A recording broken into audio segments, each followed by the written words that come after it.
Olá, amigos. Boa noite para todos vocês. É uma honra participar dessa Semana Espírita de 100 e vou cantar para vocês agora uma música que eu me inspirei na prece de Maria Dolores. Então eu coloquei melodia na prece já existente. Ok? Vamos lá.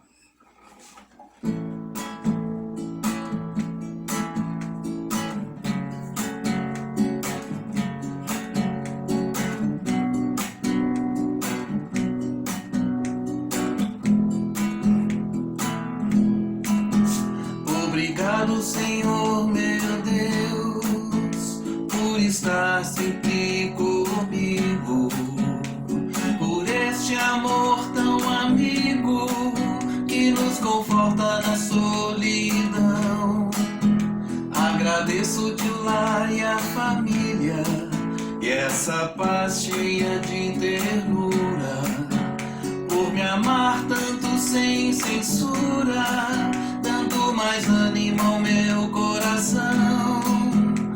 Obrigado pela fé e a esperança, por esta luz que me ilumina, pela natureza que ensina a ter paciência na dor. Obrigado, ó grande Deus, por ser eu sua criação, pela beleza da evolução, por merecer o seu amor.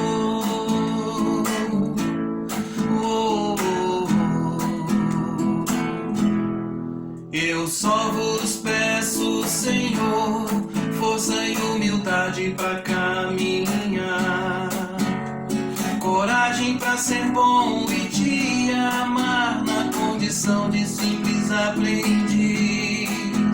Quero conhecer todos seus caminhos, seus passos quero seguir, no presente, no que há de vir, para que minha alma seja feliz.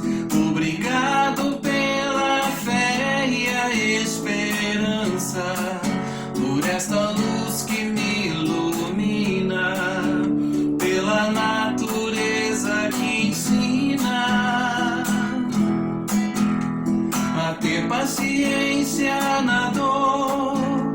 Obrigado, ó grande Deus, por ser eu sua criação, pela beleza da evolução, por merecer o seu amor.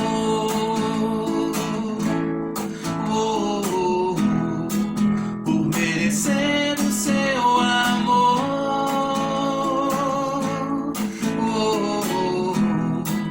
Por merecer o seu amor.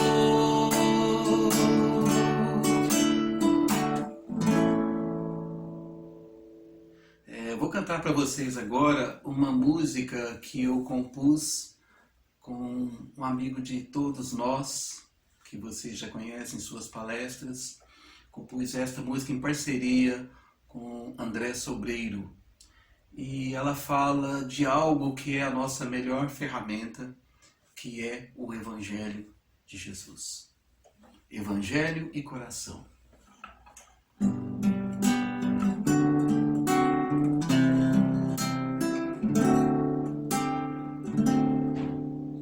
Recomeçar tá em tempo, a cada dia um novo início. Reaprender é se refazer, repensar em tudo aquilo que fez. Vamos rever nossos erros, descobrir o que prende o ser a dor, reconstruir nossa maturidade e os valores da vida mudar.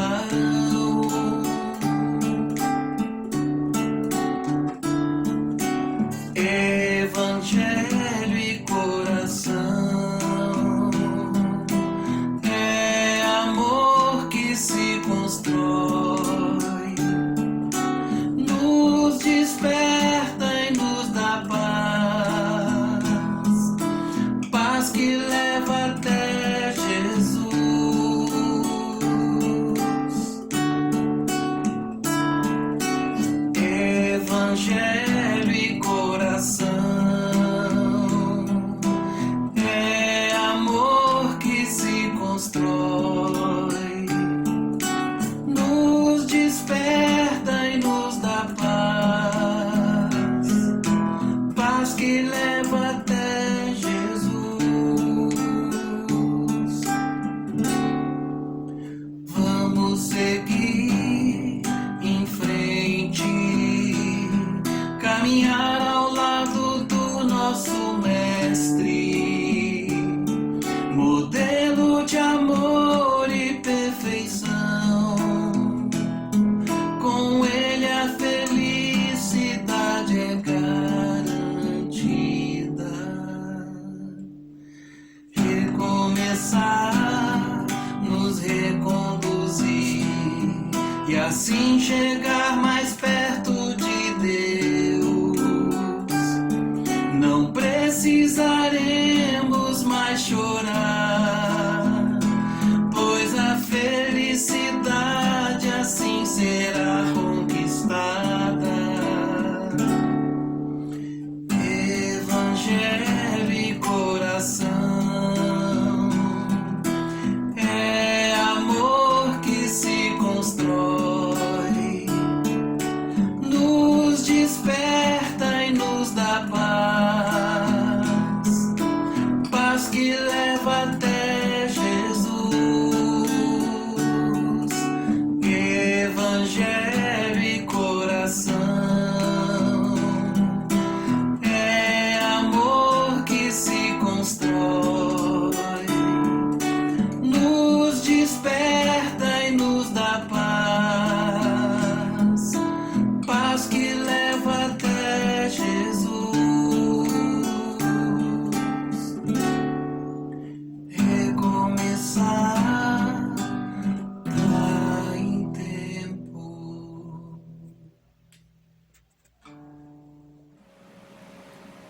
Olá, queridos irmãos e irmãs. O Centro Espírita Caridade de Icém realiza a 26ª Semana Espírita, com o tema A Atualidade dos Ensinamentos de Jesus, Educação do Espírito Imortal. Hoje, segundo dia da semana, nós contamos com a nossa irmã Ditinha Calixto, da cidade de José Bonifácio, que irá fazer a explanação. Nesse instante, quero agradecer a todos que estão nos assistindo e pedimos que elevem seus pensamentos a Jesus e que seus mensageiros de luz possam intuir a nossa irmã, a fim de que ela possa nos passar a mensagem da noite de forma mais clara e objetiva possível. E que nós, que estamos assistindo, possamos abrir os nossos canais perceptivos e receber a mensagem de luz e de alegria. Muito obrigada. Que Jesus nos guie, nos abençoe, hoje e sempre. Olá, boa noite a todos os internautas que nos acompanham nesta noite, a todos os amigos do Centro Espírita Caridade da cidade de Icém. E hoje, fazendo parte da 26ª Semana Espírita e atendendo ao convite tão carinhoso do nosso amigo José Antônio, nós estamos aqui para fazermos juntos algumas reflexões em torno dos ensinamentos de Jesus, em torno da sua figura, de tudo que ele representou para a nossa humanidade. Nós temos vivido momentos bem complicados, não é, meus amigos?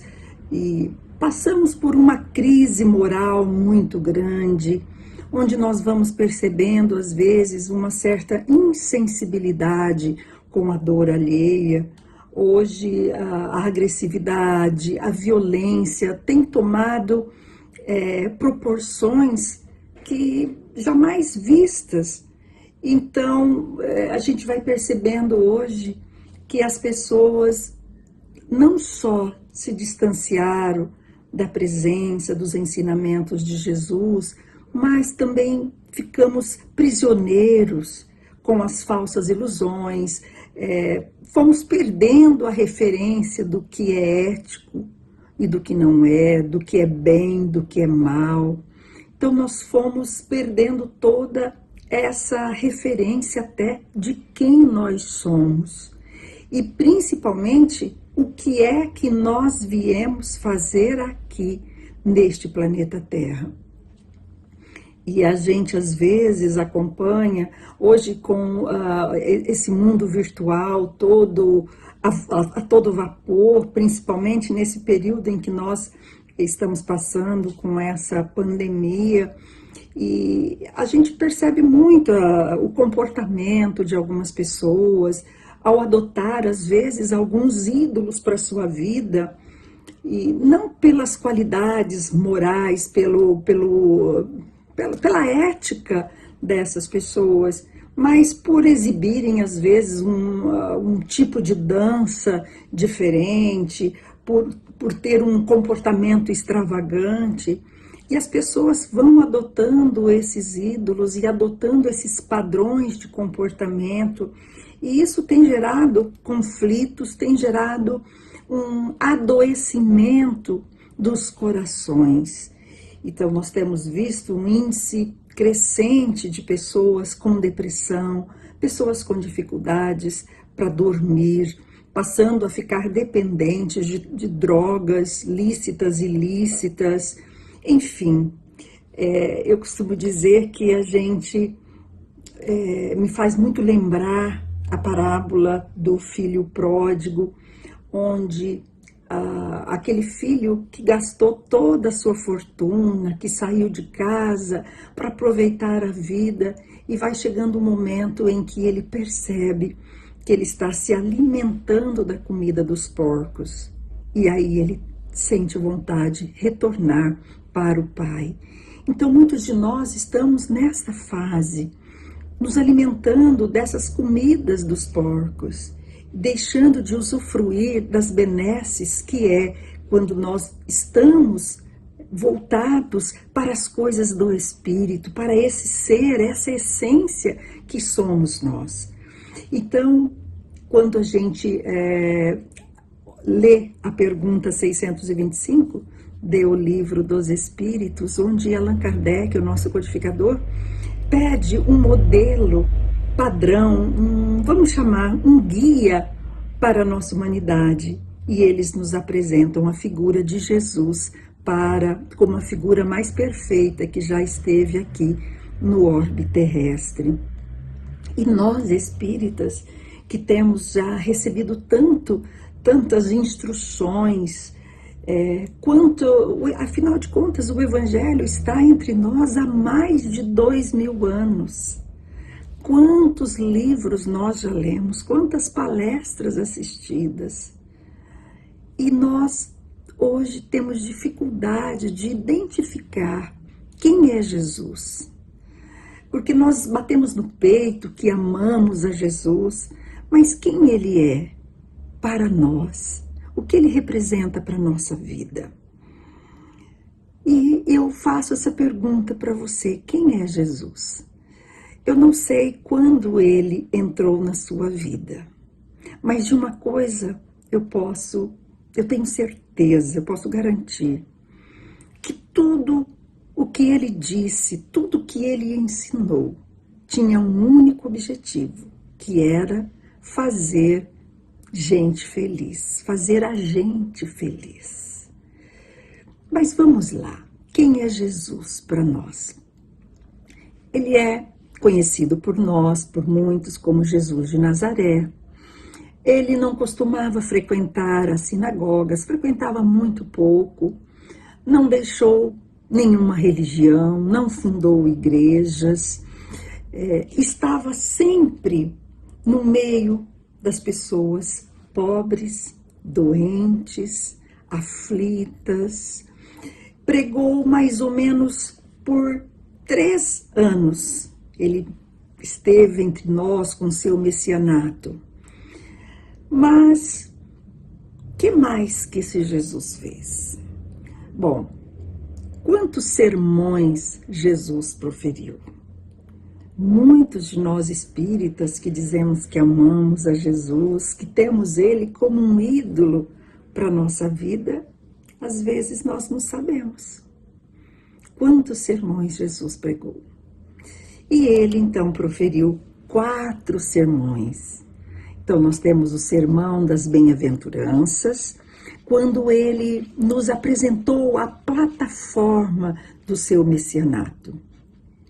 Temos o sermão do cenáculo, onde ele, num clima de despedida daquele mestre, ele reunido com os seus discípulos, ele quis deixar algumas recomendações, quis prepará-los para os momentos difíceis que iriam surgir após a sua partida, das provas que eles enfrentariam.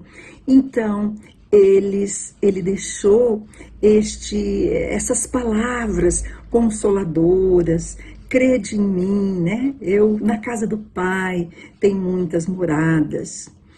E teve também o sermão profético. Esse sermão, ele foi dito no Monte das Oliveiras, e a gente percebe assim um clima um pouco de amargura do Cristo com as incompreensões dos homens, principalmente diante daquela mensagem consoladora, mensagem de vida que ele viera trazer. Então, e ele passa nessas palavras que não ficariam, fala das ruínas, que não ficariam pedra sobre pedra. Ele fala dos falsos profetas, prevenindo-nos desse momento em que nós estaríamos adotando esses falsos cristos, falsos profetas, e que estaria retardando essa a nossa ascensão, a nossa evolução.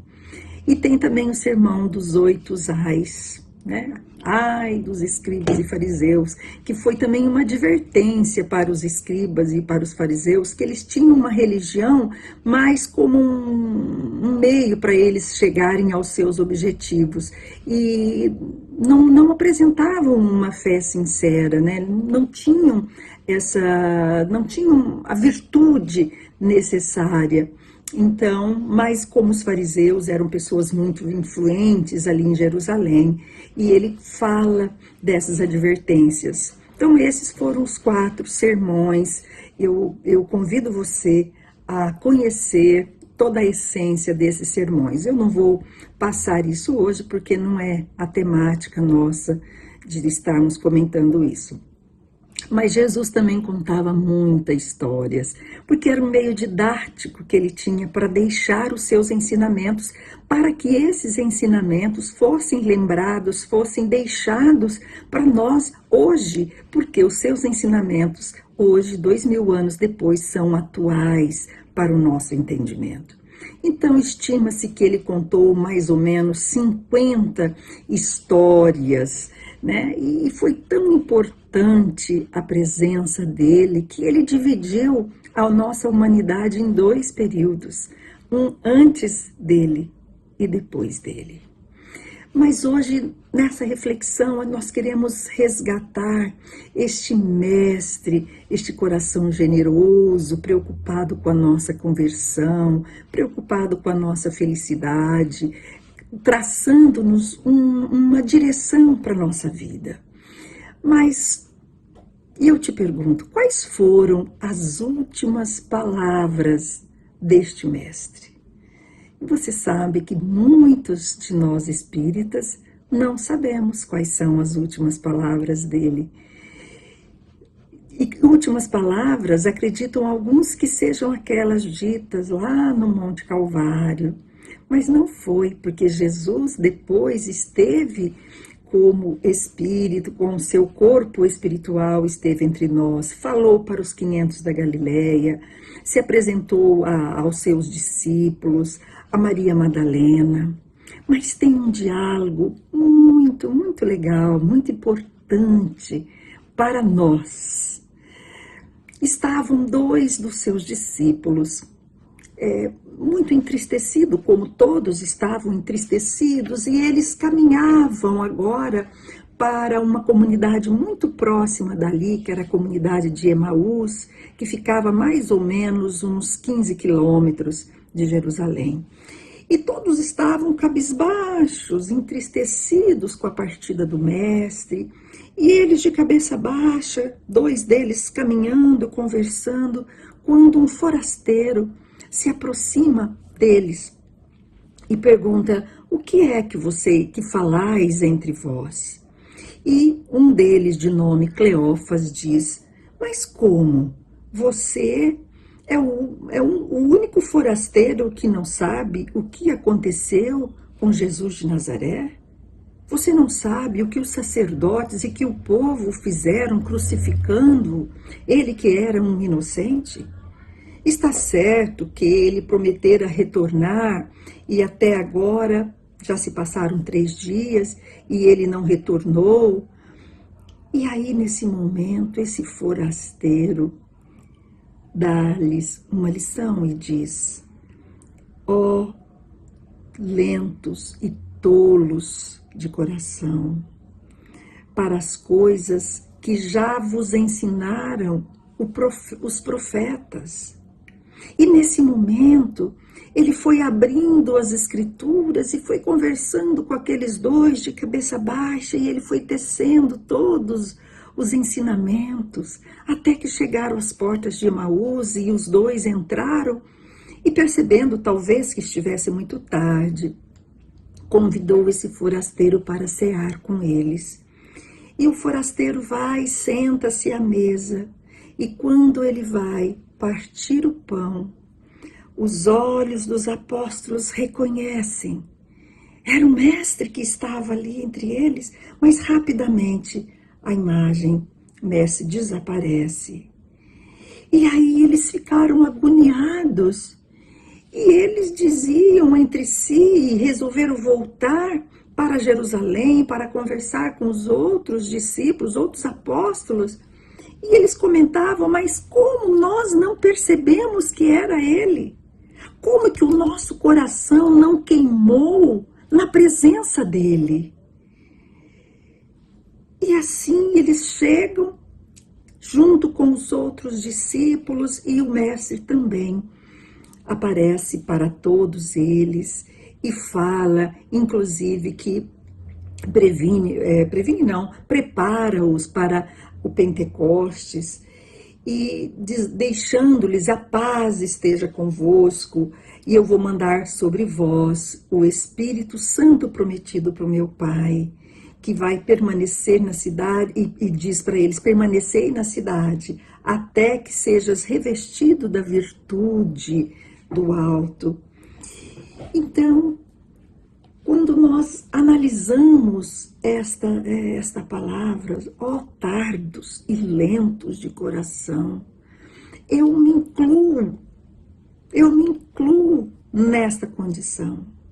Quantas vezes nós não sentimos Jesus? Então, quando ele diz: vinde a mim, vós que estáis aflitos e sobrecarregados, mas é muito difícil ir para Jesus. Quando ir para Jesus significa renúncia ao mundo material, mas não uma renúncia tão drástica, mas apenas ter que priorizar este espírito imortal que somos nós na essência. Mas ainda é difícil para nós, que preferimos as ilusões do mundo material, as prisões do mundo material, porque nós nos prendemos a tudo que provoca sensação, que provoca essas emoções materiais. Nós somos ainda escravos dessas sensações. Então, quando diz tolos e lentos de coração, será que não se aplica a nós? Será que nós estamos realmente prontos para entender, para confiar neste mestre, nesse ídolo que nós adotamos? E que tipo de terreno nós temos oferecido para a implantação deste reino que ele veio fazer aqui, que é implantar o reino de Deus no nosso coração. Então, com tudo o que nós já recebemos, com toda a instrução que nós já recebemos, já era para nós estarmos dando frutos. Já era para, como a videira, já era esperado que aquela videira temporona já desse frutos. Porque nós já tomamos conhecimento das verdades, das leis divinas há bastante tempo. E nós estamos aqui ainda, implorando a ajuda dele para todos os momentos, mas nós não compreendemos, principalmente, temos a dificuldade de compreender que somos espíritos imortais. E eu digo que esta é uma dos ensinamentos mais importantes que o Consolador trouxe. É nos dizer, é nos ensinar que somos espíritos imortais. Nós não teremos fim. Nós somos criados por Deus por amor. E com o amor nós deveremos criar essas asas. E como diz Paulo na pergunta 1009 do Livro dos Espíritos, o objetivo da humanidade é gravitar em torno da divindade. E o que é gravitar? O que é essa divindade? É a pureza, é a perfeição, é o cumprimento das leis divinas. Então, somente quando nós estivermos vivenciando essas leis, nós estaremos gravitando para a perfeição. E para isso, o Pai tem um projeto divino para transformarmos-nos em homens de bem e implantar este reino de Deus dentro do nosso coração. Emmanuel, no livro A Caminho da Luz, ele nos diz que fora necessário uma força sobre-humana para manter o equilíbrio daquela nebulosa quando desprendeu-se da estrela-mãe, para criar este orbe que iria abrigar a todos nós, espíritos com este projeto para a perfeição. E naquele momento, o nosso mestre já era um espírito que gravitava em torno da divindade. Então, meus amores, de tudo isso, e ele preparou este orbe, ele criou leis para ser aplicado, para expandir o amor, a justiça. Ele criou o ambiente, ele criou a camada de ozônio numa altura em que nós poderíamos suportar. Ele criou leis de gravidade para manter tudo sobre o equilíbrio, porque foi a mente co-criadora do Cristo que participou da criação do nosso orbe. Então, essa mente em sintonia com o Pai. Mas o que nós fizemos? Veja, nós já passamos pelo politeísmo dentro dessa fase, desse aprendizado. Nós já tivemos vários deuses, já fizemos sacrifícios de vidas humanas. E aí chegou o momento que ele enviou a primeira grande lição. Lá com Moisés, o Código da Justiça Cósmica veio semear o nosso coração para que nós aprendêssemos o que era a justiça. E veio 1300 anos antes de Cristo. Depois veio ele na segunda lição, a segunda grande revelação, trazendo-nos este código de fraternidade, de amor.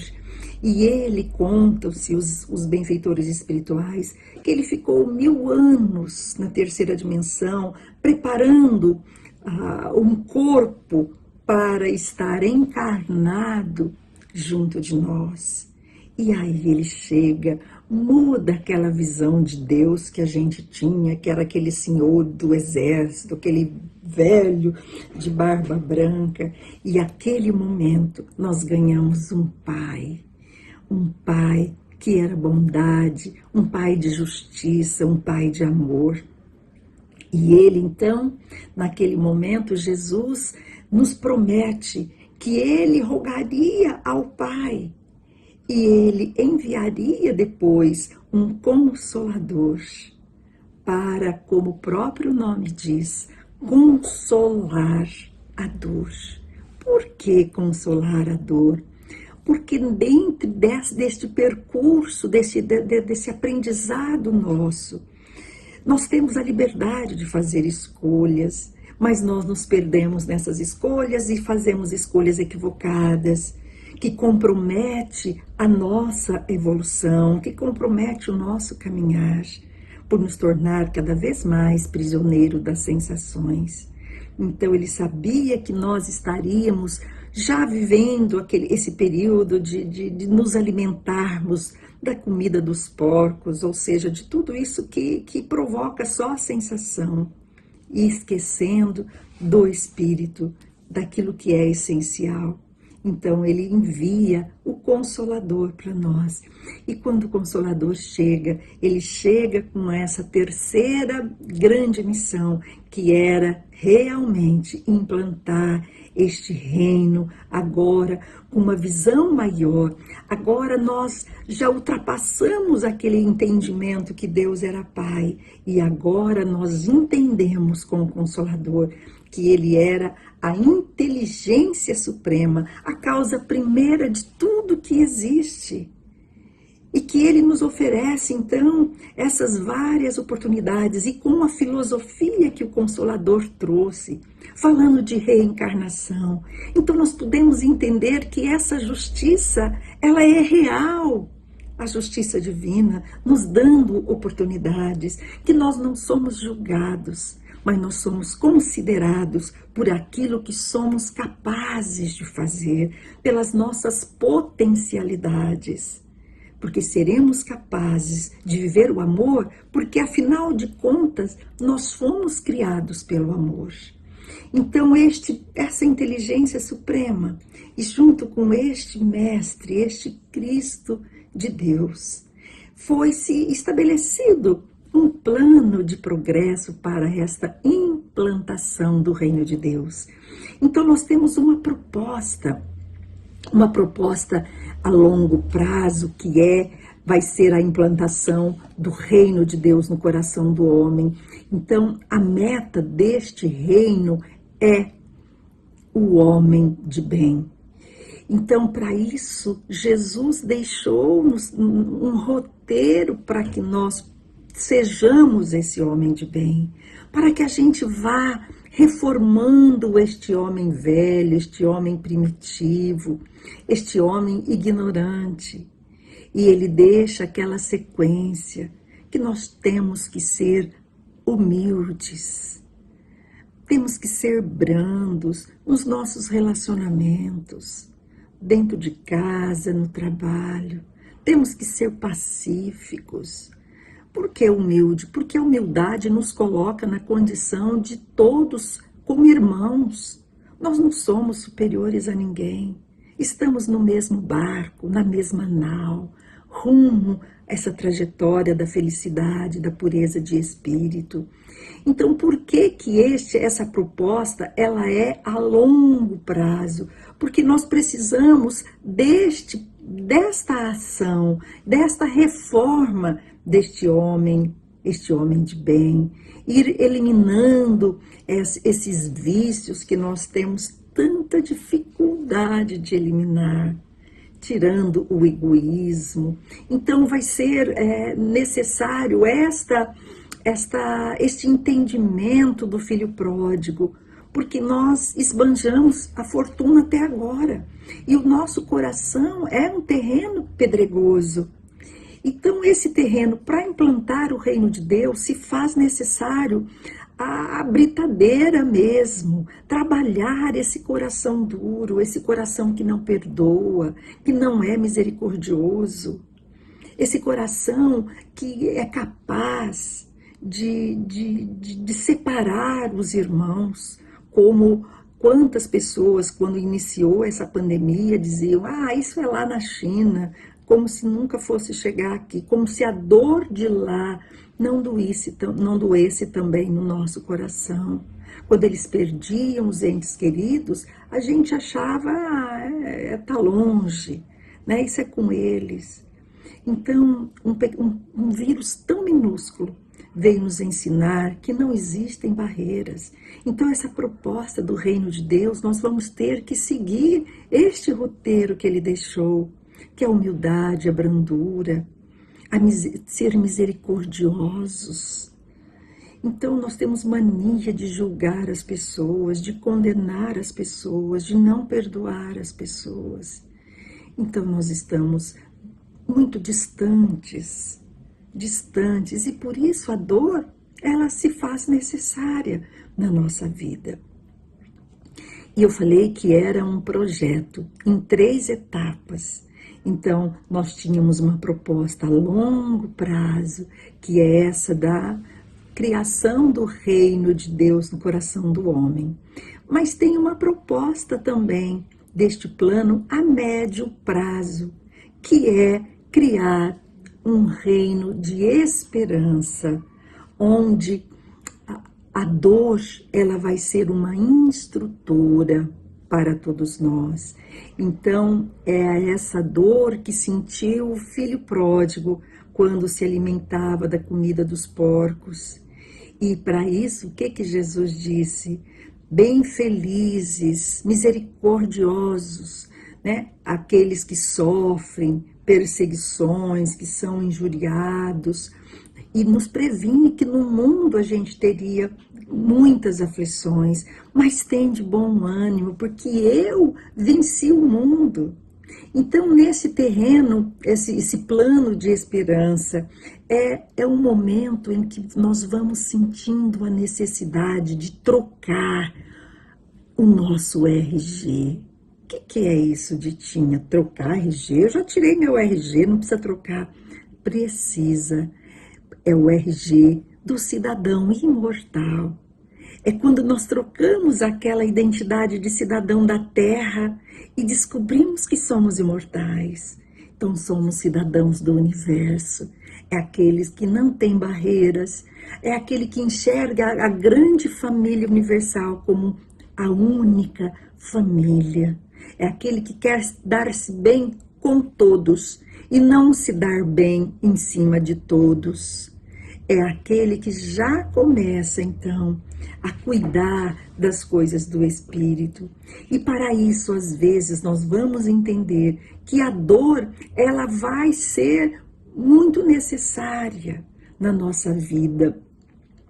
Porque os nossos, quando a gente fala, né, que falar de dor, você fala que a dor é necessária, que a dor é instrutora, é porque você não passa por ela. Mas o nosso conceito de felicidade é um conceito passageiro. Então, nós ficamos presos a tudo que é supérfluo, a tudo que é difícil, a tudo que é difícil a gente renunciar a essas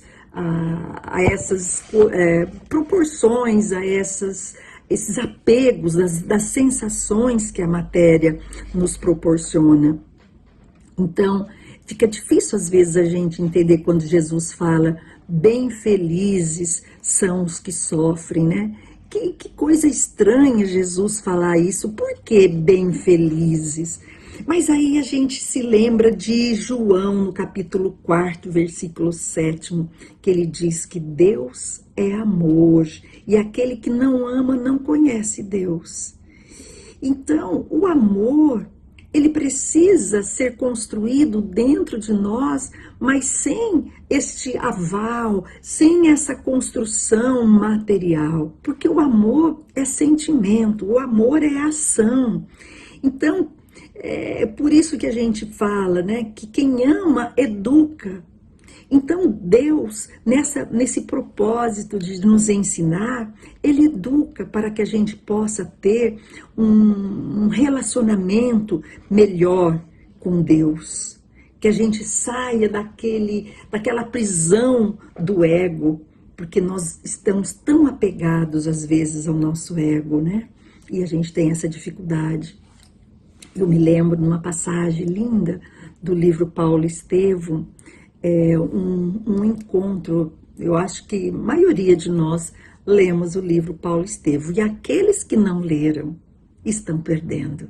Porque para mim, é uma das obras mais lindas, que traz tanto ensinamento para a nossa vida. E tem uma parte neste livro que ele fala de um encontro do mestre Gamaliel com Samônio. E ele acontece mais ou menos logo depois que Estevão foi apedrejado sobre as ordens de Saulo. E os apóstolos da Casa do Caminho estavam muito amedrontados, porque eram muitas perseguições. Então Pedro e Tiago e outros vão e convidam um doutor da lei, e Gamaliel era um homem muito justo, era um homem mais de idade, e considerado um homem justo. E ele pega e convida, então, Gamaliel para ir conhecer as dependências da Casa do Caminho, porque era uma casa que só pregava o amor. E Gamaliel aceita o convite. E ele vai visitando os cômodos da casa, Pedro vai ensinando, vai acompanhando. Eis que de repente ele se depara em um dos leitos, e era uma figura conhecida. Então Gamaliel diz: Samônio, você aqui?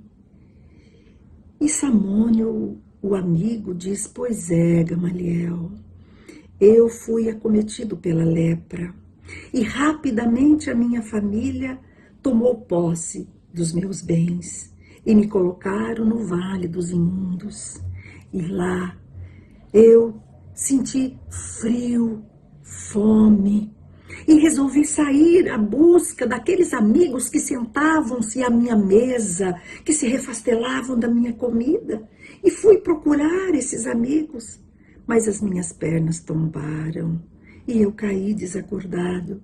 E fora socorrido por mãos amigas que me trouxeram para esta casa. E aqui, Gamaliel, eu conheci Jesus. Ele é o nosso mestre, ele é o Messias que nós tanto esperamos. E aí Gamaliel, apesar de ser um homem justo, ele ainda estava prisioneiro das ilusões, esperava um Messias, mas um Messias com grandes posses, um guerreiro, um forte, e não poderia aceitar aquele Jesus. E ele então diz para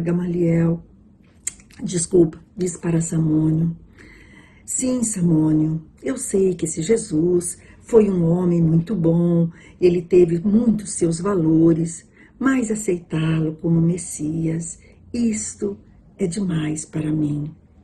E aí Samônio diz: pois é, Gamaliel, se eu estivesse no seu lugar, na posse de todos os meus bens, na posse da saúde do meu corpo, eu também não ia querer saber de nenhum Messias. Se eu estivesse como você, eu estaria ali esperando, me refastelando de todos os benefícios da vida material. Mas foi na dor que eu encontrei Jesus. E aí Gamaliel diz para ele: eu vou estudar o seu Jesus. Como de fato depois ele se afastou dos seus trabalhos no Sinédrio e foi dedicar-se num sítio, numa vida simples, e se tornou um cristão de coração. Então, meus amores, vejamos que a dor, ela traz esse benefício para todos nós, porque quando estamos realmente, está tudo bem na nossa vida, nós não lembramos de Jesus. Nós queremos ficar como filho pródigo, aproveitando a vida, as alegrias que a vida material vai nos proporcionando. Então, mas chegou a hora que o Cristo nos dá uma terceira revelação, que foi quando ele nos trouxe o Consolador. E nós percebemos que o Consolador veio disciplinar essa nossa liberdade. Como assim, Ditinha? Ele veio nos clarear um pouco a nossa mente, para que a gente pudesse fazer as escolhas não mais equivocadas, atrasando tanto essa nossa trajetória, mas fazendo escolhas conscientes. Então é isso que o Consolador nos ensinando, né, falando dos atributos da divindade. Quando nós olhamos lá as primeiras perguntas do Livro dos Espíritos, nós vamos ver os atributos dessa inteligência suprema, que fala de justiça, que fala de bondade. Então a gente vai percebendo que uma das maiores dificuldades nossa é entender a justiça divina. Você, principalmente nesse período de pandemia que nós estamos vivendo, aquelas pessoas que perdem seus entes queridos e quando conversam conosco, eles dizem, mas como que Deus permitiu que eu perdesse? Eu perdi meu ente querido. Como que Deus permite que venha uma pandemia desta, né, um vírus desse? E aí a gente vai entendendo com o Consolador que essa justiça divina, ela tem uma característica, ela é imparcial. Ela não nos dá privilégio, não temos protecionismo, porque a gente quer um tratamento VIP. Se todos perdem os seus entes queridos, mas a gente não quer perder, né? E na realidade, a primeira coisa que ele ensina é que ninguém perde ninguém. Porque não existe a morte. Então, nós vamos perceber que as pessoas têm essa dificuldade e de entender que a justiça, ela é universal, as regras são universais. Então, não é uma regra para não existe escolhidos por Deus. A Ditinha vai sofrer, o outro não, porque Deus é amor.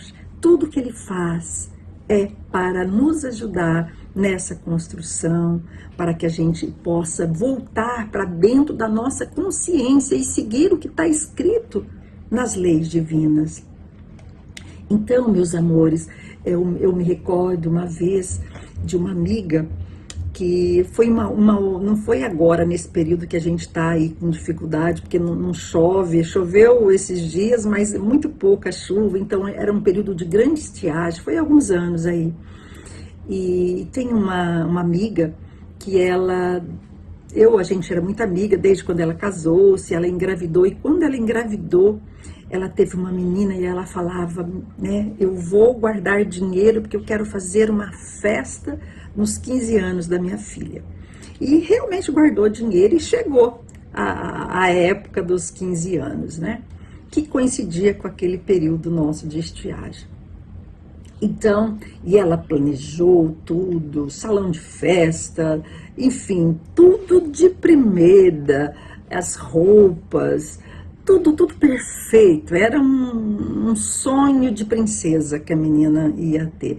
E por incrível que pareça, a menina não estava nem um pouco empolgada, nem gostava. Foi difícil fazê-la experimentar as roupas, porque tudo era o sonho da mãe, não era o sonho dela. Mas enfim, vamos lá.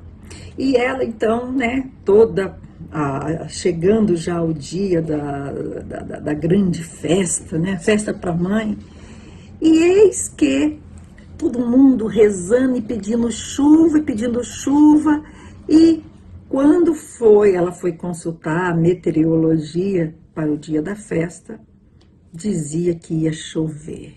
Ela entrou em desespero. E sabe até o que ela foi capaz de fazer.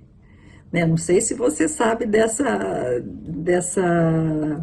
mania aí, de colocar ovo no muro para Santa Clara. Então vejamos, meus amores, de querer que a justiça divina atenda os nossos caprichos.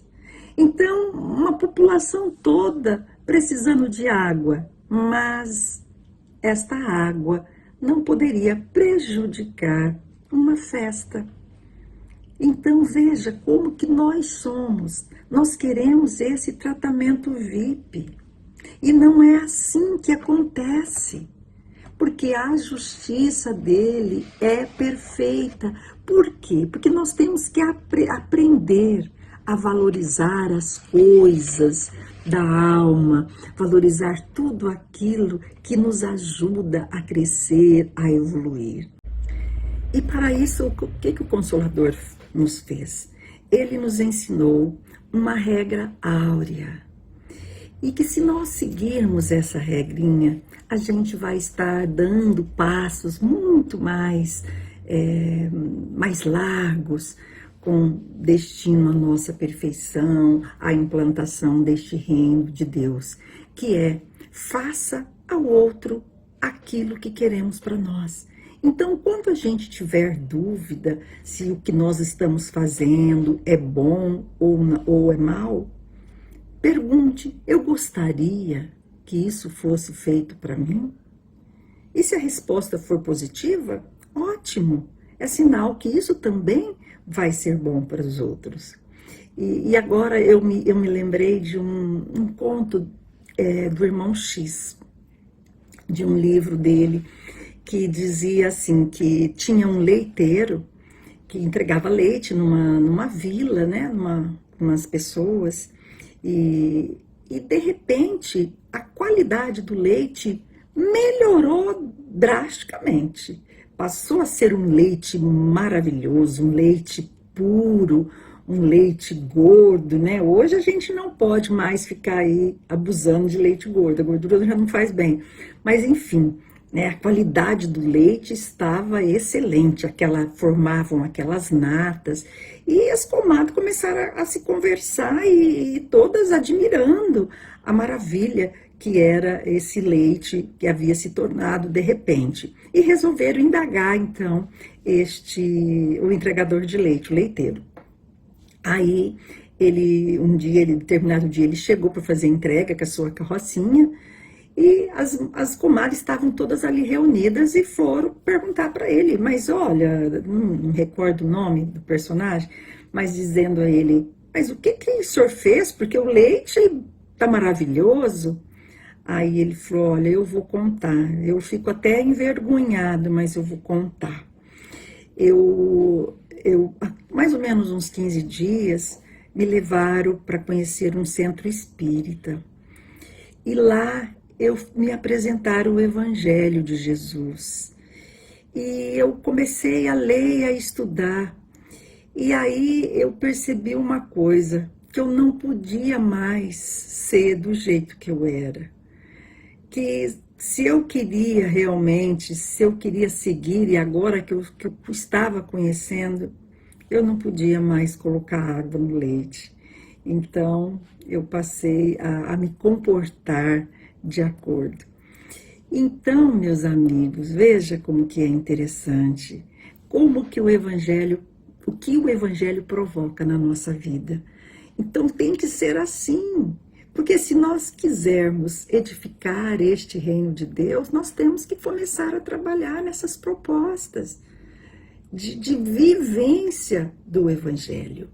Mas eu disse que eram 3 propostas: uma a longo prazo, que era formar o reino de Deus, implantar o reino de Deus no nosso coração; a médio prazo, que era o reino de esperança, e onde nós compreendemos a dor como sendo necessária, mas tem uma proposta a curto prazo, que é uma proposta de consolo atual, que eu posso já começar a viver hoje, que é viver aquilo que Jesus disse: vinde a mim todos que estáis cansados e oprimidos, e eu os aliviarei, porque o meu jugo é suave e o meu fardo é leve. Mas por que, Ditinha, que isso é uma proposta consoladora? Qual é o jugo que Jesus nos fala? Veja, o que é jugo? Jugo, em hebraico, significa mote. O que é mote? Mote é uma canga que a gente coloca, uma canga de madeira que a gente coloca nos animais, principalmente nos bois, para poder direcionar, tira a liberdade deles para que eles possam caminhar na direção desejada. Mas essa canga, ela limita a nossa liberdade, ela tira realmente a nossa liberdade. Então, ela nos torna cegos e, né, um andar pesaroso, ela aprisiona-nos. Então, o que Jesus colocou? Que o seu jugo, a sua lei, ela não vai limitar a nossa liberdade. E aí você fala, mas eu não estou preso a nada, eu não estou, não tenho nenhum jugo. E eu te pergunto, será que nós não temos? Será que hoje nós não estamos, por exemplo, prisioneiros das redes sociais? Quantas pessoas que vivem o dia todo com o celular na mão, tem dificuldade de se relacionar, sai para reunir com os amigos, está preso, aprisionado no celular para ver as curtidas, ficam aprisionados pelo número de curtidas dos amigos, e o dia que não tem curtidas, entra em depressão. Será que isso não é o dinheiro? O corpo, quantas pessoas são prisioneiras do próprio corpo, da beleza do corpo, esquece que o corpo é efêmero, vai se acabar. Porque a morte chega para o corpo, não para o espírito. Então, pessoas que vivem nesse apego, nessa prisão. Então, o que Jesus fala? Meu jugo é suave, porque é o amor, é a humildade, é a brandura. Então, ele veio para nos trazer, para nos ensinar. Então, meus amigos, chegou a hora de nós começarmos a eleger o que realmente interessa na nossa vida, o que é importante na nossa vida, e não perdermos mais tempo, porque caminhar com Jesus é nós vivermos de uma forma mais leve. Nos nossos relacionamentos, a gente fica tão preocupado em ter razão de tudo e acaba criando conflitos com amigos. E o que o Cristo falava? Se alguém te dar um bofetão aqui na face esquerda, oferece a direita. Mas como? Eu vou oferecer, então vou ser bobo, vou dar? Não, é a paciência, na simbologia. Ele não está incitando ninguém à violência, mas ele está incitando na paciência, né? Deixar o orgulho de lado. E principalmente quando ele fala, se alguém te pedir que caminhe 1 milha, caminhe 2 milhas. Por quê? Porque às vezes a gente cria tanto conflito no relacionamento, mas vai passando o tempo, a gente vai amadurecendo e a gente vai compreendendo como é simples a gente seguir as leis divinas, desde que a gente deixe de lado todos esses apegos, todos esses vícios que têm tanto dificultado a nossa vida. Então, meus amores, era isso que eu queria trazer para você essa noite, sabe? Procure trazer Jesus para dentro do seu coração, siga, se esforce por conhecer esse mestre, por realmente ter ele como nosso ídolo. E aí eu tenho certeza que as coisas serão mais fáceis na nossa vida. Nós vamos saber eleger o que é realmente melhor para o nosso espírito. E tem eu me lembro que quando eu era católica, né, eu tive a minha adolescência, eu comecei com 10 anos, eu era professora de catecismo da igreja, e eu tocava violão na época, e tinha uma musiquinha que a gente cantava muito, e ela se encaixa bem neste momento, para a gente finalizar essa reflexão. Eu acho que ela é uma composição do Padre Zezinho, mas eu não vou cantar toda, não, eu vou cantar só um pedacinho, só para a gente entender como é bom seguir Jesus. E o que fazer? É muito simples, e ela dizia: amar como Jesus amou, sonhar como Jesus sonhou, pensar como Jesus pensou, viver como Jesus viveu, sentir o que Jesus sentia, sorri como Jesus sorria. E ao chegar ao fim do dia, sei que dormiria muito mais feliz. Sentir o que Jesus sentia, sorrir como Jesus sorria. E ao chegar ao fim do dia, sei que dormiria muito mais feliz. Então é isso, meus amores. Basta seguir Jesus, basta ser simples, ser brando, ser humilde e deixe que Ele entre no seu coração e você vai perceber que você vai dormir muito mais feliz, vai acordar muito mais feliz. Então eu quero com isso finalizar a nossa reflexão desta noite e eu quero agradecer a você pela paciência, por você ter permanecido conosco até esse final. Agradeço todos os dirigentes da Casa Espírita pela oportunidade que nos deu de participar dessa 26ª semana. Então, muito obrigada e que Jesus habite para sempre o seu coração. Até mais. Agradecemos a nossa irmã Ditinha de José Bonifácio, aos mentores da casa, ao Mestre Jesus, por podermos ter chegado ao final de uma belíssima palestra com propriedade e conhecimento. Queremos, nesse instante, elevar nossos pensamentos ao Supremo, Arquiteto do Universo, em palavras, agradecer a oportunidade que nos foi dada, pedir aos nossos guias e protetores mais luz, e para os irmãozinhos que ainda caminham na escuridão, uma faísca do vosso amor, para que eles entrem na senda do progresso. E que possamos, amanhã estar todos focados em mais uma palestra e praticarmos sempre o amor, o amparo e a caridade. Que assim seja.